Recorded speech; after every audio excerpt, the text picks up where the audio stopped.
All right, Arch Enemy, Doomsday Machine. They're a melodic death metal band that has had some commercial success, partly because of this album and the single Nemesis, which is fantastic. They're a super group, and they're a sum of their parts of a lot of fantastic musicians. Michael Ahmad is one of my favorite guitarists. And one second. My favorite pedal, aside from my Boss HM2, was a Craft, and it's a Michael Ammett, Michael Ammett signature wah. I love this. It's one of a couple hundred pieces, and it's amazing.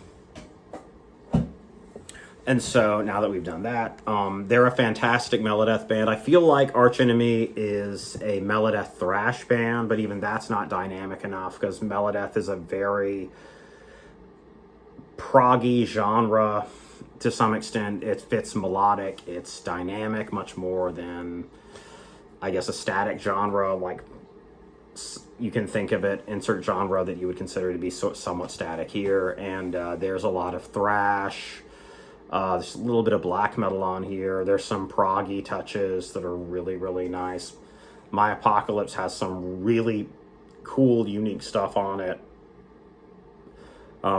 Nemesis is kind of a nostalgia thing for me, because it received a lot of play on a channel called Fuse. The video did, and Carry the Cross is great. Everything on here is fantastic. I do feel like this is Arch Enemy is kind of like a continuation of Carcass to me in some respects, and I kind of see them as a modified form of Carcass, so they're kind of like a Melodeath thrash band to me. And I really like this. They've got the scoop mids and all kinds of fun stuff, and the twin guitar, the dual guitar parts work really well for multiple genres like thrash and Melodeath. And this is just a really great album. There's a lot to go over. You can spend a lot of time with it. You can look at it from face value. That's a really cool, catchy Melodeath thrash album, and there's a lot of different stuff going on. Gus G has a guest solo on this. Michael's guitar playing is amazing. Angela's